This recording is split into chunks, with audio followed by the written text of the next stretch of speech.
بسم الله الرحمن الرحيم الحمد لله رب العالمين والصلاة والسلام على أشرف الأنبياء والمرسلين محمد رسول الله صلى الله عليه وعلى آله وصحبه وسلم تسليما كثيرا كثيرا. فما بعد, my brothers and sisters, you can judge a civilization, you can judge a nation by their role models, by their icons, by people who they look up to.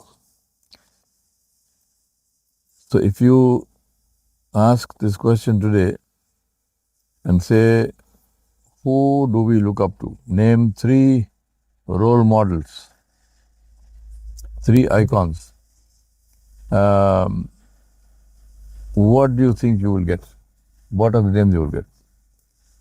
Now, I have done this exercise multiple times with multiple people, including in the masjid in America, where I am the imam. I asked this question, and we had a whole lot of young people, all of them practicing Muslims, from families of practicing Muslims. And I asked this question, I said, name for me 3 role models. And they said, Elon Musk, Jeff Bezos, Bill Gates. Now, what does that tell you? The reason I'm asking this question is, if we go back in time, hypothetically speaking, and if you ask people, say 100 years ago, name 3 role models, who would they have named? You go back 1,000 years before and say name 3 role models, who would they have named? You go over 2,000 years ago to the time of the Greeks and the Romans, who would they name? Now, if you read history, you can say almost with certainty that the role models that they would have named would probably be people like people who conquered lands, people who built things, people who were great philosophers, people who literally changed the way other people thought and how society was formed and what they did. Today we name 3 wealthy men. That's all there is to it. 3 people with money. And in this case, 3 white men. Now, what does that tell you about our society? And what does that tell you about the future of a society like that? Because this is what consumerism has done. Beautiful. The lion that can find the two men lion with the sunrise. The character of a people is represented and reflected in their role models. So what does this say about the character of our culture? What consumerism has done is it has raised money and the making of money to the level of the highest value. Consumerism is a religion. Believe it or not, consumerism is a religion, because like any religion, it has rules, it has high priests, it has temples where this religion is worshipped. In the case of consumerism, those temples are called malls. Those temples now have got to a point where the temple is in your hand, which is your smartphone. With consumerism, the high priests are the people who create the ad campaigns and so on. You have the goal is to make money and spend money. And the algorithm is the thing that keeps it going the whole time. All of technology is focused to control your mind, to make you buy more. And that is why this unit of the family has been destroyed. And homosexuality has taken its place, where it is just self-indulgence for the individual. The research tells us that individuals spend more than families, because families conserve, they save, they look after each other. Younger children wear hand-me-downs of their older siblings and so on. But for the individual, if a person is living on their own without anyone to take care of, without anyone to be responsible for, then they end up spending more, and they end up buying more. And that is the whole purpose of consumerism. How can we get people to buy more and more and more? And that's where we are landed. Now, where does this take us going forward?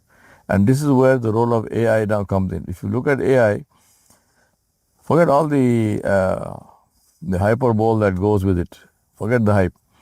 Just look at it. The fundamental purpose of AI is to eliminate the human worker. That is it. Period.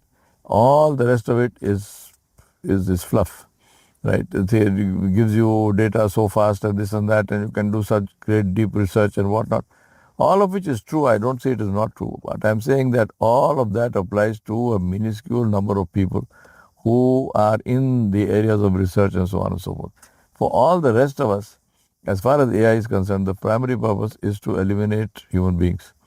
And this is where computers take over, this is where robotics happens, and people are removed. Now, what happens to those people? They try to tell you the story of saying, oh, basically we can retrain them and whatnot. I mentioned this many, many times before, I say it again. A 16-wheeler truck driver in the United States makes around $90,000 to $100,000 a year. Now you take this guy off because you've got now a self-driving truck. You take him out of his truck cab and you say, I'm going to retrain him. You will retrain him to do what? Because here is this person whose only skill is that he can drive this very highly sophisticated machine, does a great job with that. But he has no other education, he has no other skill. He's probably in his 50s. You take him out of there, what will you train him to do which will make him $100,000 a year? So all of this is a pipe dream. Now you have this, there are 5 million truck drivers in the United States. Multiply that by 5, you got 25 million people, 25 million people on the street.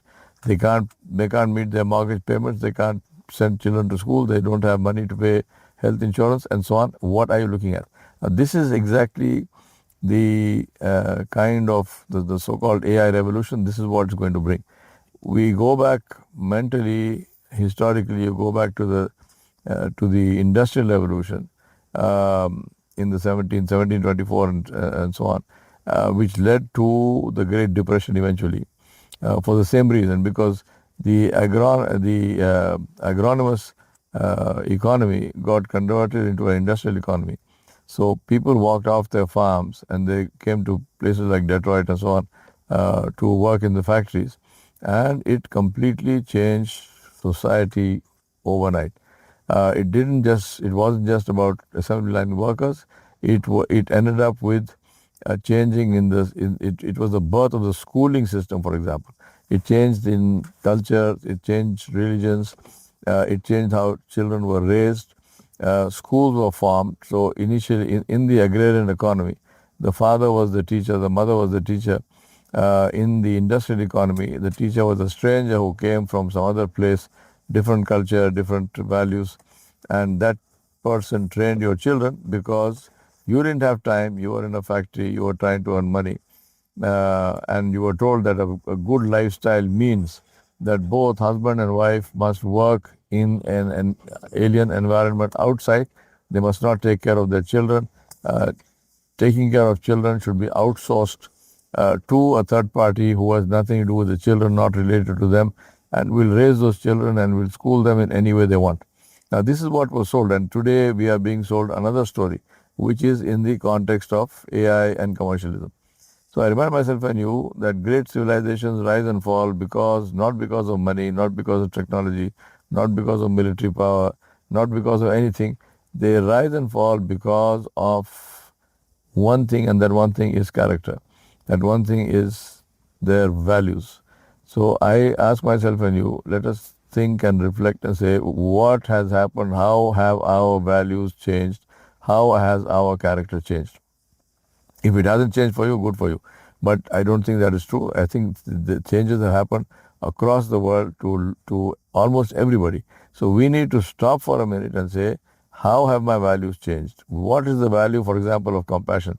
What is the value of concern for others? What is the value of truly the value of human rights and respect for people? For people. Today we talk about human rights and then we kill human beings like they are flies or worse than flies.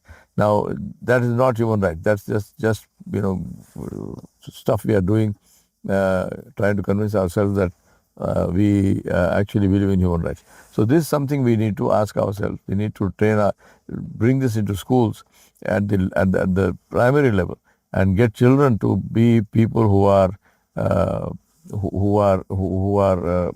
thoughtful and who will think before they act, and then therefore change the role models that we have.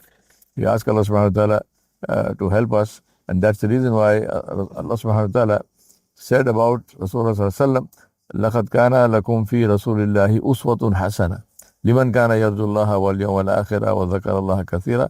Allah said the best role model for you is Muhammad sallallahu alaihi wasallam. For the one who believes in the Akhirah, who wants to go to the Akhirah, who believes and who wants to meet Allah subhanahu wa ta'ala.